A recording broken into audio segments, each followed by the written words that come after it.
네, 오늘 말씀 보시겠습니다. 오늘 말씀은 사무엘상 29장 보시겠습니다. 1절에서 11절까지 사무엘상 전체 29장 전체입니다. 네, 우리 457페이지고요. 457페이지 함께 보겠습니다. 저하고 여러분이 한 절씩 교독하겠습니다.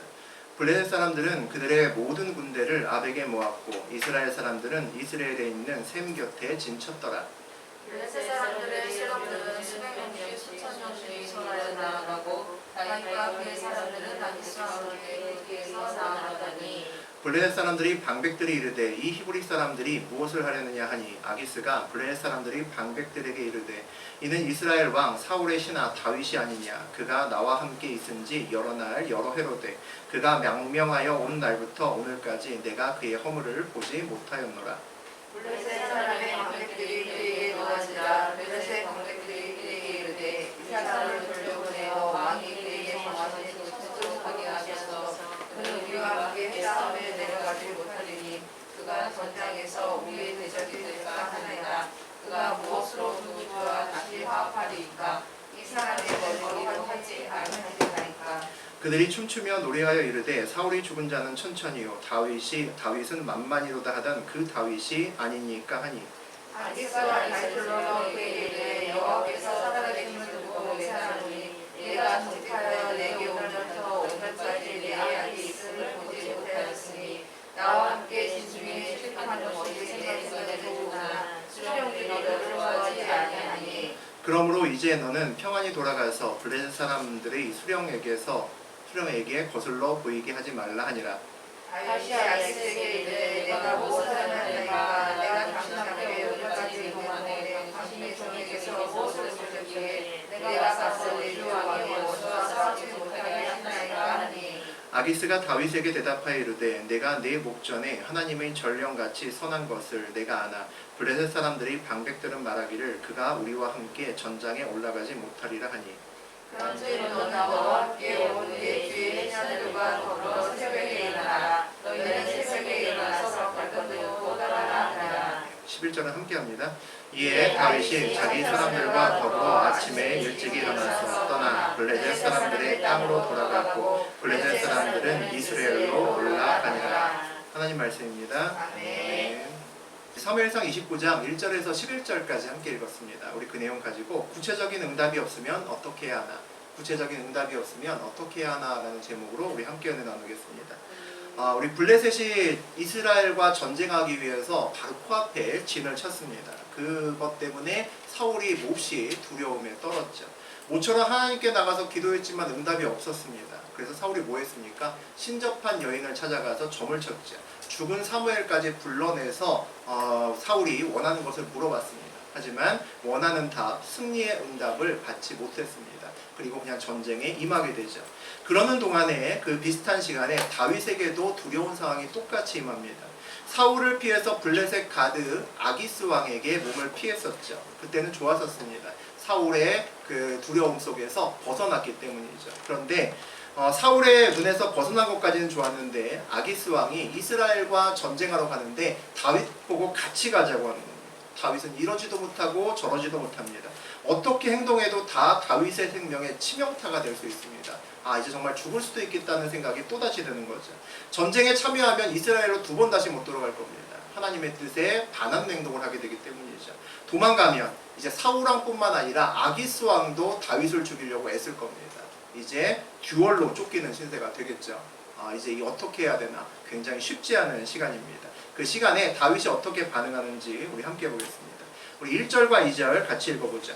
블레셋 사람들은 그들의 모든 군대를 아벡에 모았고 이스라엘 사람들은 이스라엘에 있는 셈 곁에 진쳤더라. 블레셋 사람들의 수령들은 수백 명씩 수천 명씩 인솔하여 나아가고 다윗과 그의 사람들은 아기스와 함께 그 뒤에서 나아가더니 일촉즉발의 위기입니다. 이제 전쟁이 아주 임박했음을 우리가 느낄 수 있습니다. 블레셋은 아벡에서, 이스라엘은 이스라엘에서 진을 치고 바로 이제 한치의 양보도 없이 가까이 있습니다. 블레셋의 대장들이 수백 명, 수천 명 단위씩 인솔해서 나갔다라고 되어 있습니다.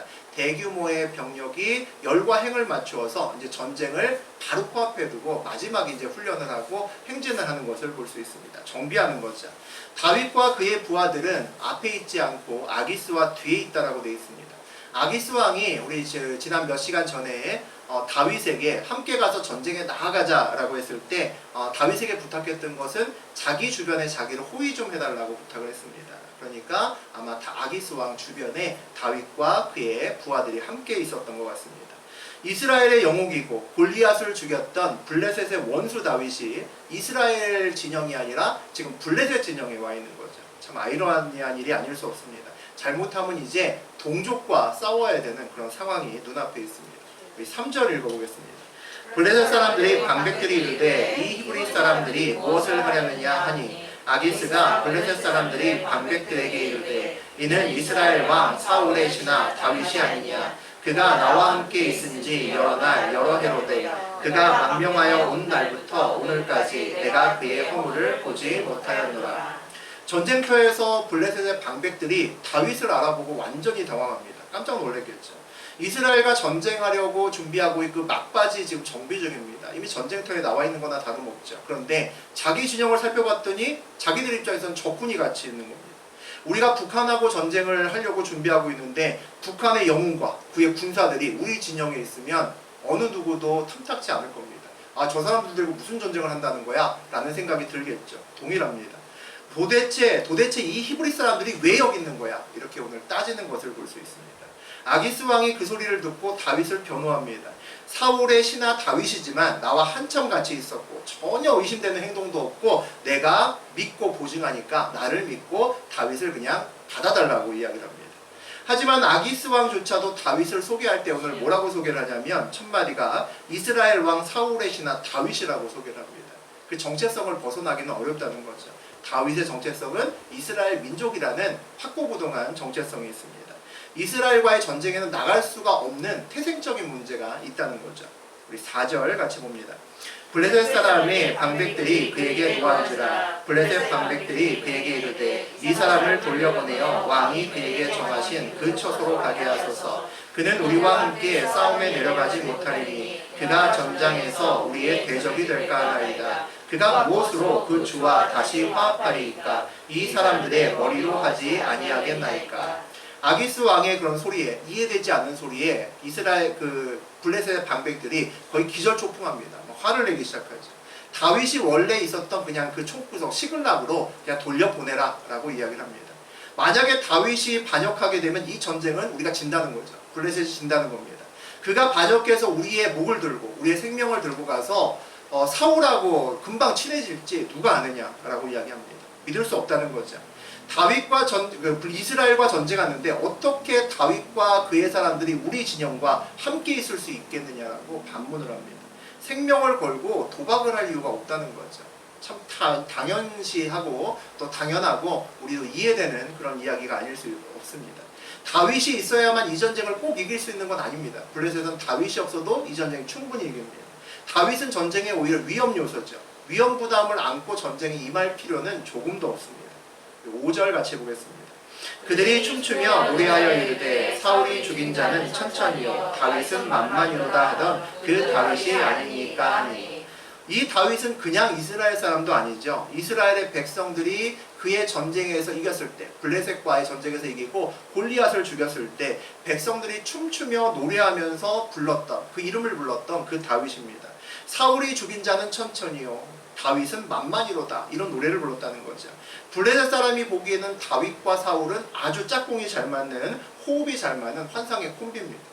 박지성이 패스하면 손흥민이 골 넣는 거의 그런 장면이 연출되는 것이 사울과 다윗을 볼 때 블레셋 사람들의 입장이라는 거죠. 다윗은 블레셋을 엄청나게 죽였던 자기들의 원수입니다. 아무리 봐도 이 사람들과 함께 이스라엘을 공격한다는 것은 믿을 수 없고 말도 안 되는 일인 거죠. 사울이 죽인 자는 천천히요 다윗은 만만이로다. 아주 유명한 노래죠. 이 노래는 다윗의 운명을 여러 번 바꿨던 노래입니다.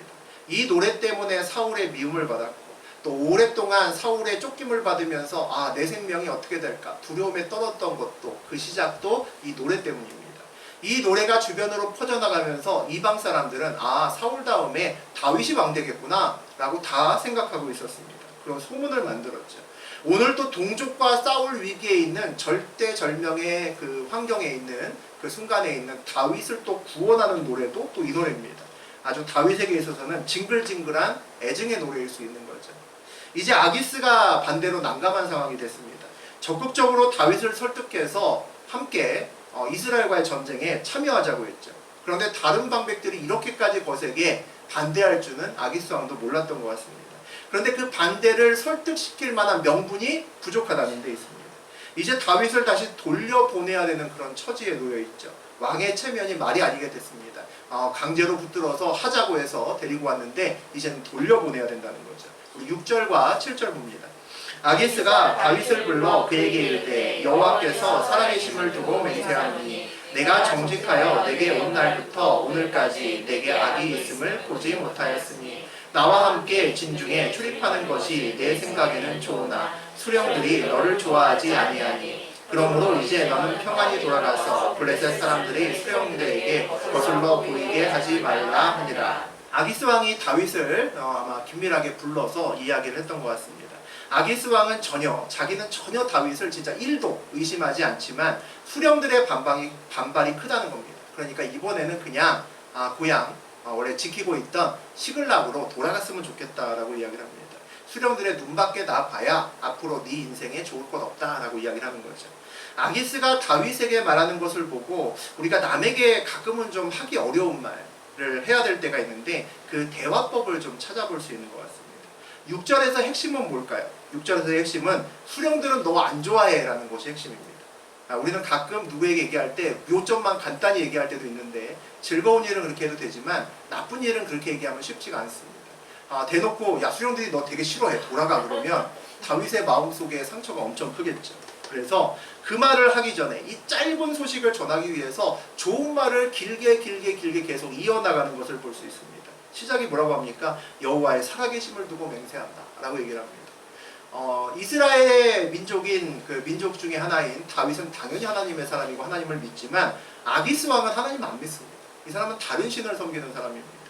그 부처님을 섬기는 사람이 와서 내 하나님 여호와께 맹세한다라고 얘기를 합니다. 무슨 얘기입니까? 철저하게 너를 생각하고 내 마음은 너에게 있어라고 마음을 여는 것부터 시작하는 것을 볼 수 있습니다. 믿지 않은 아기스가 다윗의 마음을 만져주기 위해서 내 하나님께 내가 맹세한다라는 말부터 시작합니다. 그 다음에 다윗 너는 참 정직해 라고 이야기를 합니다. 내가 보니까 너는 정말 정직하고 하나님 사람으로서 정말 부끄러움 없는 그런 사람이야 라고 얘기를 하죠. 그 다음에 내게 온 날부터 지금까지 너의 악한 점을 내가 본 적이 없어 라고 얘기를 합니다. 내가 너를 여태까지 봤는데 너는 정말 악이 없고 정말 나에게 충성을 다했던 거 내가 다 알아 라고 얘기를 합니다. 이 전쟁에 다윗과 함께 있음이 나는 너무 좋다라고 얘기를 하는 거죠. 이 전쟁을 너와 함께 하고 있어서 나는 너무 든든하고 내 생명도 너에게 맡길 만큼 너를 내 호위분사로 뒀다라고 얘기를 합니다. 더군다나 이 나쁜 소식이 아기스 때문이 사실 아닌 거죠. 아기스는 여전히 다윗을 믿는데 주변 방백들 때문에 사실 마음을 돌려야 되는 겁니다. 그럼에도 불구하고 이렇게 조심스럽게 길게 얘기하면서 다윗의 마음을 만져주는 것으로부터 시작합니다. 이제 너는 평안히 돌아가서 블레셋 사람들이 수령들에게 거슬러 보이게 하지 말라라고 얘기를 합니다. 내가 너를 믿으니까 마음 상하지 말고 돌아가고 다른 블레셋 지도자들의 눈에 거슬리는 행동을 하지 말아라 라고 이야기를 하죠.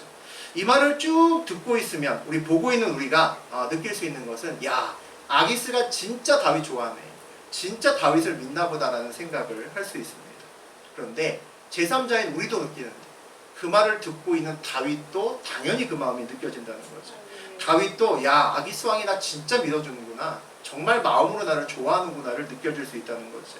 이 말을 들으면 거절의 말을 전했다 하더라도 마음에 앙금이 남지 않을 겁니다.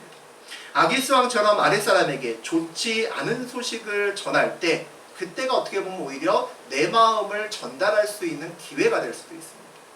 이와 같은 아기스의 행동이 부질없는 것이었을까라고 생각할 수도 있는데 뒤까지 보게 되면 이 아기스와 다윗의 관계가 계속 이어지는 것을 볼 수 있습니다. 무슨 얘기냐면 다윗이 이스라엘의 왕이 되고 난 다음에 솔로몬 시대까지 다른 주변의 나라들은 굉장히 많이 정리가 됩니다. 정리가 된다는 것은 이스라엘의 속국으로 삼고 그들을 정복하고 쟁취하는 일이 벌어집니다. 그런데 가드는 내버려 둡니다. 다윗 때도 내버려두고 솔로몬 때도 나라를 온전하게 둡니다. 다른 나라를 다 쫓아내고 몰아낼 때도 가드는 남겨뒀다는 거죠. 오늘 이러한 아기스의 배려의 마음이 다윗에게 와닿았기 때문이었던 것 같습니다. 그래서 다윗이 그만한 힘이 있음에도 자기가 어려웠을 때 자기를 돌보아줬던 그 사람을 그저 그 생명을 그 이후에도 똑같이 자기도 남겨주었다는 거죠. 8절과 9절 보겠습니다. 다윗이 아기스에게 이르되 내가 무엇을 하였나이까? 내가 당신 앞에 오늘까지 있는 동안에 당신이 종에게서 무엇을 보셨기에 내가 가서 내 주 왕의 원수와 싸우지 못하게 하시나이까 하니, 아기스가 다윗에게 대답하여 이르되 내가 내 목전에 하나님의 전령같이 선한 것을 내가 아나 블레셋 사람들의 방백들이 말하기를 그가 우리와 함께 전장에 올라가지 못하리라 하니. 사실 집으로 돌아가라고 그렇게 아기스 왕이 얘기했을 때 표정 관리하기 힘들었을 것 같아요. 잘됐다. 정말 걱정 많이 했는데 진짜 잘됐다 라고 생각이 들었겠죠. 막 속으로나 큰 한숨을 내리시고 가슴을 쓸어내렸을 겁니다. 그런데 이제 상황은 역전되었습니다. 이제 다윗이 궁지에 몰렸다가 반대로 아기스 왕이 미안하게 됐습니다. 다윗이 도리어 이제 갑바을이 바뀌어서 아기스 왕에게 따지는 모습을 볼 수 있습니다. 내가 무슨 잘못이 있기에 전쟁터에 있지 못하게 하느냐 따지고, 내가 왜 시글락으로 돌아가야 되느냐라고 반대로 따집니다. 블레셋으로 망명한 이후에 내가 지금까지 조금이라도 이상하거나 악한 행동을 한 적이 있느냐 또 반문하죠. 이스라엘은 나의 원수다, 싸우기 원한다, 이렇게 마음이 없는 소리까지도 합니다. 완전히 오버액션까지 하죠. 전쟁터에서 나온 군사에게 옛날 고대에서 집으로 돌아가라는 것은 죽기보다 더 힘든 모욕적인 말입니다. 이 전쟁에 네가 필요 없다 라고 얘기하는 거나 같고, 또는 너는 이 전쟁에 낄 자격이 없다라고 얘기하는 것과 같습니다. 그래서 아기스도 왕임에도 다윗에게 정말 미안한 거고 모욕적인 얘기를 해야 되기 때문에 그 앞에 많은 얘기를 붙여서 다윗의 마음이 상하지 않도록 배려했던 거죠. 내가 내 목전에 하나님의 전령같이 선한 것을 내가 아나 라고 이야기를 합니다. 아기스가 계속 화를 내는 다윗을 달래고 또 달래고 어깨를 두드려가면서 이렇게 달래는 것을 볼 수 있습니다. 정말 신기한 일이죠. 어제까지만 해도 이 문제 때문에 밤잠을 설칠 정도로 다윗은 잠을 못 잤습니다. 고민하고 또 고민했습니다. 고민해도 답을 얻을 수가 없었던 일이었습니다. 그런데 오늘 다윗과 상관없이 그 문제가 그냥 해결돼 버렸습니다. 우리의 삶에도 이런 경우가 상당히 많이 있습니다. 우리가 닥치지 않은 상황에 대해서 미리 땡겨서 근심할 필요가 없는 이유가 또 여기 있습니다. 내가 기대하는 좋은 일도 내 예상대로는 잘 되지 않듯이 내가 염려하는 나쁜 일도 역시 내 예상대로 잘 되지는 않습니다. 모든 일은 주님의 뜻대로 이루어지죠.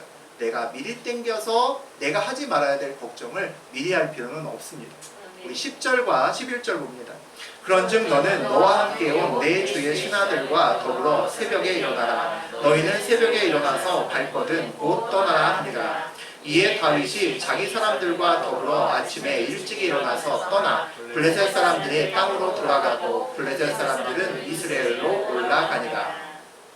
아기스 왕이 다윗에게 오늘 밤이 지나고 새벽이 되면 동트자마자 가라고 합니다. 날이 밝기 전에 괜히 심기가 불편한 방백들의 눈에 띄어서 뭔가 안 좋은 분쟁이 일어나거나 안 좋은 모습이나 이런 것들이 벌어지지 않도록 해가 뜨기 전에 빨리빨리 어두울 때 그냥 시글락으로 돌아가라고 이야기를 합니다. 이것도 역시 또 배려죠. 아벡에서 진을 친 블레셋 진영에서 새벽이 되자 다윗과 부하들은 이제 시글락으로 돌아갑니다. 그리고 블레셋 사람들도 이동하죠. 블레셋 사람들 남아있는 굉장히 많은 군사들은 이제 전쟁을 위해서 이스라엘과 전쟁하기 위해서 이스라엘 근처로 이동한다라고 되어 있습니다. 이제 블레셋과 이스라엘의 전쟁이 이제 시작될 겁니다. 다음 시간부터는 우리가 전쟁을 또 다루겠죠. 그리고 오늘은 그 피바람이 부는 전쟁터에서 다윗이 이제 빠지는 것을 볼 수 있습니다. 거대한 폭풍이 다윗을 그냥 지나가고 있구나라는 생각을 할 수 있는 거죠. 오늘의 이야기를 잘 살펴보면 다윗의 인생에서 정말 큰일이 벌어졌습니다. 그런데 이 큰일이 벌어지고 생명이 왔다 갔다 하는 이 순간에 하나님의 이야기가 나오지 않는다는 것에 우리가 다시 한번 집중할 필요가 있습니다. 다윗이 기도하지 않았을까요? 그럴 리가 있겠나요? 내가 죽을지도 모르고 긴박하게 순간이 돌아가는데 하나님을 믿지 않은 사람이란 몰라도 하나님을 믿는 사람이 왜 기도하지 않았겠습니까? 기도했겠죠. 기도했으나 하나님의 응답이 없었다는 거죠. 그러니까 나오지 않습니다. 다윗은 지금 잘못하면 자기의 동족들과 싸울 수도 있고 아니면 사울왕 하나로부터 도망가기도 지금 목숨이 2개라도 모자랄 정도로 바쁜데 이스라엘보다 블레셋은 더 큰 나라입니다. 당시에 더 센 나라죠. 블레셋 가드 아기스 왕도 적으로 만들게 되면 이제 목숨이 10개라도 모자랄 겁니다. 이제 도저히 도망갈 수 없다는 거죠. 그런데도 하나님은 오늘 특별한 말씀이 없습니다. 우리 인생길에도 이런 때가 있습니다. 위기는 왔고 내가 분명히 기도는 하는데 하나님의 특별한 응답은 없는 거죠. 하나님의 특별한 응답이 없을 때 이 어려움을 우리가 어떻게 이겨내야 될까? 이건 누구에게나 큰 숙제가 아닐 수 없습니다.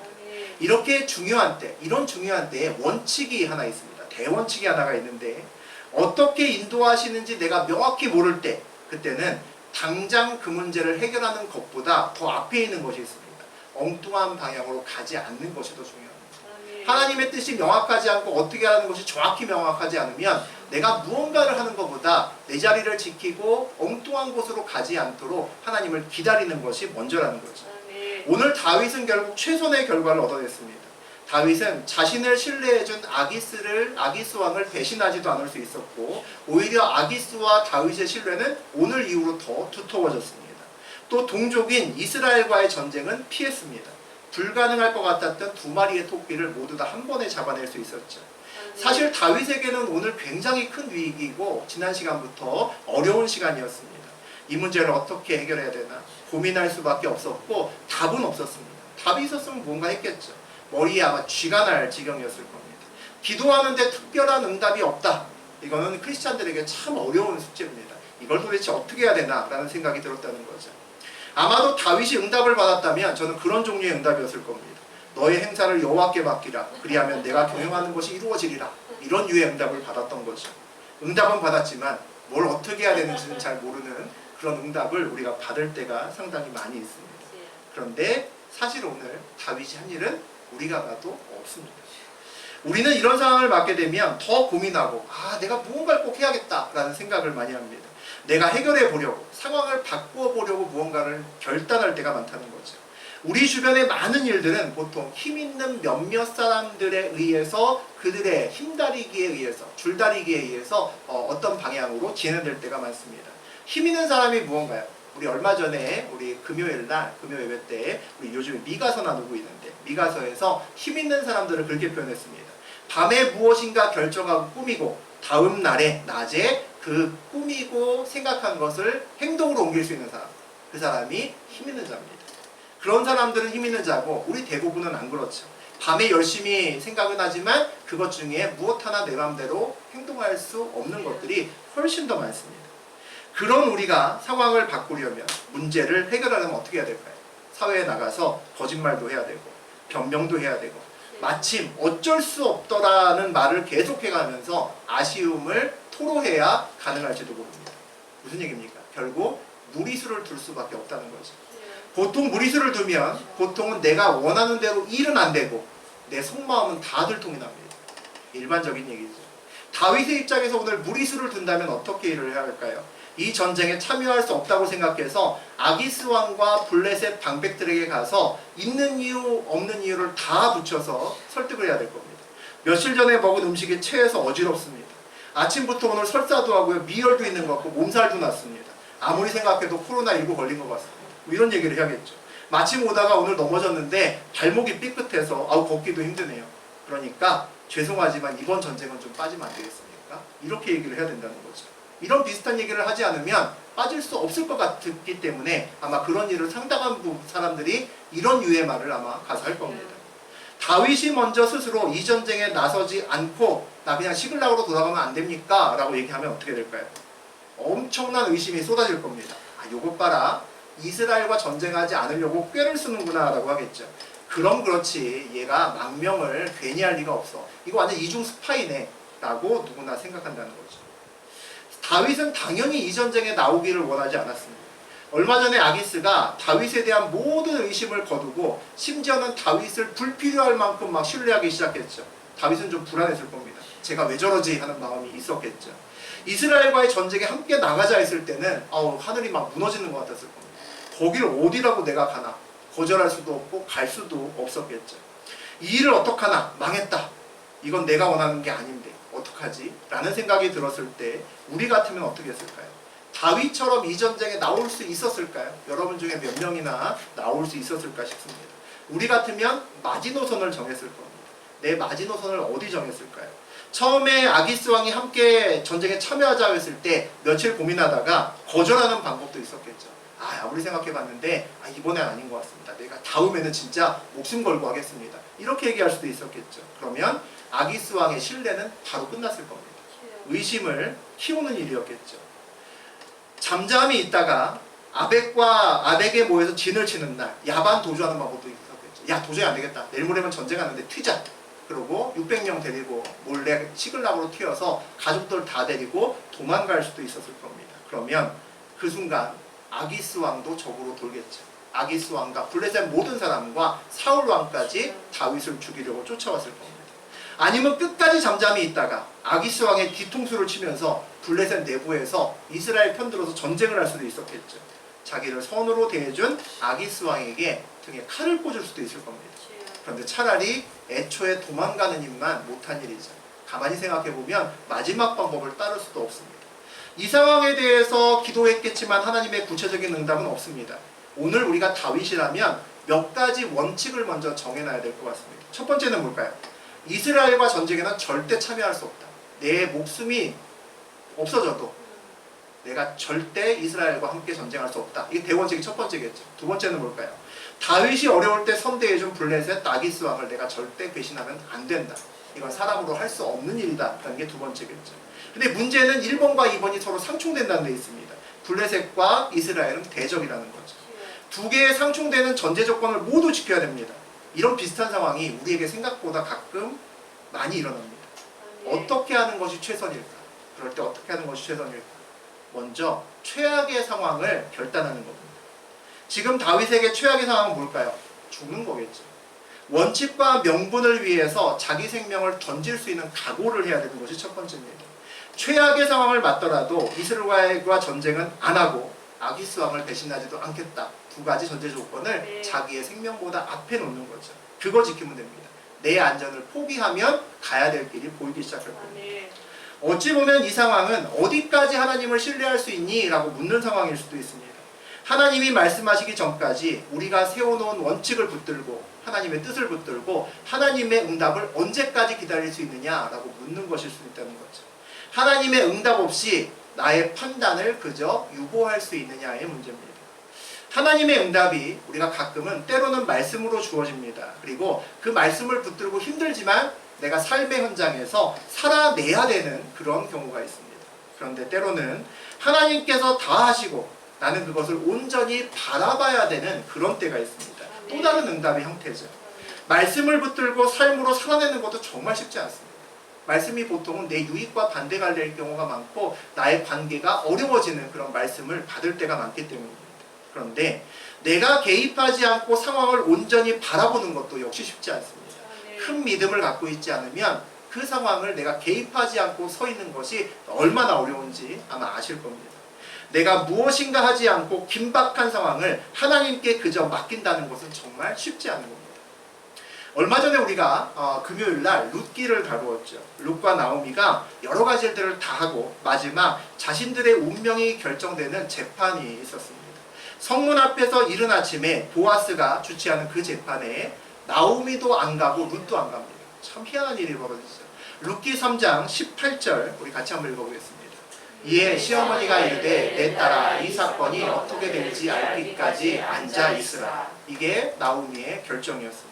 그저 집에서 기다리자는 겁니다. 정말 쉽지 않은 일이죠. 그 재판정에 가서 지켜보기라도 하고 싶지 않을까요? 그 재판정의 결과에 따라서 정말로 인생이 정말 왔다 갔다 하는 그 재판입니다. 또 무엇인가 좀 불리한 상황이 되면 어떻게 하고 싶을까요? 손 들고 얘기하고 싶겠죠. 저기요 할 말이 있는데요 하고 얘기하고 싶지 않겠습니까? 내 운명이 왔다 갔다 하는데 얘기해야겠죠. 기다리라고 한 것은 내가 가서 그 사건에 개입하는 것이 오히려 하나님이 일하시는데 방해가 된다라는 생각이 있기 때문에 여기서 있자는 겁니다. 재판정에 가지 말자는 거죠. 그게 나오미와 룻의 믿음의 결단이었다는 겁니다. 출애굽한 이후에 홍해 앞에서 선 이스라엘 백성이 있었습니다. 앞에는 홍해가 가로막고 있고 뒤에는 애굽의 바로의 군대가 뒤에 와 있죠. 이제 가지도 못하고 돌아가지도 못하는 그런 상황이 되었습니다. 그때 하나님의 말씀이 어떻게 주어졌냐면 출애굽기 14장 13절이죠. 우리 함께 읽어보겠습니다. 너희는 두려워하지 말고 가만히 서서 여호와께서 오늘 너희를 위하여 행하시는 오늘 보라. 우리는 갈라지는 홍해 앞에서 뭐하고 있겠습니까? 그냥 보라고 하면 삽이나 물통이라도 들고 물이라도 좀 퍼냈으면 하는 마음이 있을 겁니다. 부채라도 들고 바다에 부채질이라도 해야 마음이 좀 편해진다는 거죠. 그거 쓸데없어라는 거 알긴 아는데 그래도 이거라도 해야 마음이 편해지는 사람이 거의 대부분입니다. 두려워하지 말라라는 것이 전제 조건입니다. 하나님을 보라 라기 전에 두려워하지 말라라고 이야기를 하죠. 두려워하지 말라는 것은 하나님이 하시는 일에 개입하지 말라는 겁니다. 두려움이 없어야 개입하지 않을 수 있다는 거죠. 손 들고 얘기하지 말라는 겁니다. 삽 들고 들어오거나 물통 들고 들어오지도 말고 부채질하지도 말라는 겁니다. 그냥 보라는 거죠. 하나님께서 일하실 때 우리가 해야 될 일은 하나님을 그냥 바라보는 것으로 충분하다는 겁니다. 그렇게 해야 될 때가, 그렇게 바라보기만 해야 될 때가 저하고 여러분의 인생길에 반드시 있다는 거죠. 오늘 하나님이 상황을 통해서 이끌어내신 이 결과의 의미가 무엇일까라고 우리가 생각해 볼 그런 일이 있습니다. 다윗은 몰랐지만 하나님은 다윗을 이스라엘 12지파를 아우르는 진짜 왕으로 세우시기를 원하셨습니다. 그게 목적 중에 하나였죠. 그것을 위해서 자기가 속해 있는 유다 지파는 물론이요 사울이 속해 있는 베냐민 지파까지 전체를 품어야만 하는 일이옵니다. 그런데 다윗을 죽이겠다고 길길이 뛰는 사울이 속해 있는 그 지파까지 품는다는 것은 거의 불가능에 가까운 이야기죠. 이게 성취되려면 전제 조건은 사울의 죽음에 다윗이 1도 관여하지 말아야 돼요. 사울의 죽음과 다윗의 관계는 아주 미묘한 역학관계에 얽혀 있습니다. 사울이 죽음으로 가장 큰 이익을 보는 사람이 누굴까요? 당연히 다윗이죠. 두 번이나 죽일 수 있는 기회, 두 번이나 죽일 수 있었는데 다윗이 사울을 안 죽였습니다. 대단하죠. 그런데 사울이 죽는 사건과 그 이후라도 조금만 연관이 있으면 사람들은 다 돌아서서 에이 다윗이 죽였구만 이라고 생각할 겁니다. 사울이 죽는 현장 근처에서 다윗이 피곤해서 낮잠을 자고 있어도 다윗이 사람을 시켜서 사울을 죽이고 나서 자기는 마음 편하게 자고 있네 라고 사람들은 다 생각한다는 거죠. 왜 그러냐면 사울이 죽으면 모든 것이 다 다윗에게 넘어오기 때문에. 세상 사람들이 볼 때는 사울이 죽었으면 하고 바라고 기도하는 첫 번째 사람은 다 다윗이라는 거죠. 아벡에서 시글락까지는 75km입니다.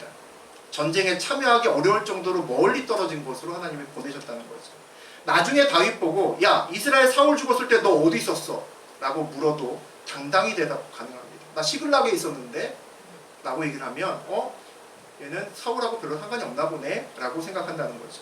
또 반대로 이스라엘 사람들이 와서 야 우리가 블레셋하고 전쟁하면서 나라의 운명이 어떻게 될지 모르는데 너 혼자서 시글락에서 너 혼자 살겠다고 거기 있었다며? 라고 할 수 있죠. 비난할 수 있습니다. 다음 시간에 보겠지만 다윗이 시글락에 돌아가니까 그 사이에 시글락은 아주 쑥대밭이 돼 있었습니다. 아말렉이 쳐들어와서 모든 걸 가져가고 약탈하고 가족들을 다 포로로 데려갔습니다. 그럼 뭐 했을까요? 아말렉과 전쟁했겠죠. 블레셋과의 전쟁에 참여하지 못했던 명분을 또 하나님이 만들어 주십니다. 더군다나 이스라엘 원수인 아말렉과 그 시간에 전쟁을 하고 있었다는 것이죠. 다윗은 누가 와서 청문회를 해도 다 답변할 수 있습니다. 하나님이 완벽한 알리바이를 만들어 주셨기 때문이죠. 사울의 죽음에도 멀리 떨어지게 하셨고 블레셋과 이스라엘의 전쟁에서도 올 수밖에 없었던 타당한 이유를 만들어 주셨습니다. 이스라엘과 블레셋의 전쟁의 상황 앞에서 또 한 번 우리가 지난 시간 사울과 오늘 다윗을 비교해 볼 필요가 있습니다. 이 전쟁으로 사울도 다윗도 깜빡 잘못하면 생명을 잃을 수도 있는 그런 위기 앞에서 풍전등화의 위기 앞에서 서 있기는 똑같습니다. 사울도 위험하고 다윗도 위험하죠. 사울은 어떻게 했습니까? 둘 다 다윗과 마찬가지로 똑같이 기도했습니다. 하지만 구체적인 응답을 받지 못했다는 거죠. 똑같습니다. 그 상황에서 사울은 자기의 방법을 선택합니다. 신접한 여인을 찾았고 죽은 사무엘도 불러냈고 그리고 자기의 뜻대로 그렇게 전쟁에 임하기로 결정을 합니다. 자기의 뜻과는 다른 하나님의 뜻을 끝까지 따르지 않는 사울을 우리 지난 시간에 봤죠. 하지만 오늘 다윗은 이미 받은 하나님의 뜻을 붙들고 힘든 상황에도 끝까지 기다려냅니다. 그리고 잘못하면 동족 이스라엘과 전쟁을 해야 되는 그 긴박한 상황 속에서도 합력해서 선을 이루시는 하나님을 오늘 경험하고 있는 거죠. 아기스와의 신뢰도 깨지지 않고 이스라엘과의 전쟁도 마찬가지로 하지 않게 됩니다. 우리가 평생을 하나님을 인도하시는 길만 따라갔으면 참 좋겠는데 사실 그러지 못할 때가 있습니다. 저도 있고 여러분도 있죠. 때로는 겁나서, 때로는 실수로, 때로는 또 내가 잘난 줄 알고 교만해서 우리도 기도 안 하고 아니면 기도하고 나서도 불순종하기도 합니다. 우리도 때로 다윗처럼 가드로 갈 때가 있습니다. 그리고 때로 우리도 기도해도 하나님께 명확한 응답을 잘 받지 못할 때도 있습니다. 그럴 때 우선순위는 뭡니까? 엉뚱한 곳으로 안 간다라는 게 우선순위입니다. 섣불리 내가 판단하고 행동하지 않겠다는 거죠. 사울처럼 행동하지 않겠다라는 것이 첫 번째입니다. 그 상황이 오늘처럼 아주 긴박하다면 우리에게 필요한 것이 있습니다. 최악의 상황을 믿음으로 결단하는 거죠. 결단한다는 것은 포기한다는 것이 아니라 능동적으로 내가 나간다는 것이 결단이죠. 최악의 상황을 믿음으로 결단한다는 것은 최악의 상황에서도 내가 주님을 붙들고 일어설 수 있다는 믿음이 있는 사람만 최악의 상황을 능동적으로 결단할 수 있습니다. 다윗이 만약에 오늘 상황 앞에서 내가 그렇게 반드시 하리라, 내가 하나님의 뜻을 붙들고 이스라엘과 싸우지도 않겠고 그리고 아기스 왕을 배반하지도 않겠다, 죽기밖에 더 하겠어? 라고 믿음으로 결단했다면 무슨 얘기일까요? 그가 죽지 않음을 알기 때문에 능동적으로 결단할 수 있는 겁니다. 이스라엘의 왕이 되는 사명이 있고 기름 부음을 받은 자가 자기 사명을 감당하기 전에 하나님 편에 서 있는데, 옳은 길에 서 있는데 죽을 리가 없다는 거죠. 내가 이전에 받은 말씀을 해석하고 온전히 붙들 수 있으면 오늘 이 상황을 이길 수 있습니다. 그런 사람만이 믿음으로 결단할 수 있습니다. 그래야 세상 앞에서 담대해질 수 있습니다. 내가 최악의 상황을 믿음으로 결단할 때 어떤 내 앞에 문제가 와도 나는 그것을 믿음으로 이길 수 있기 때문이죠.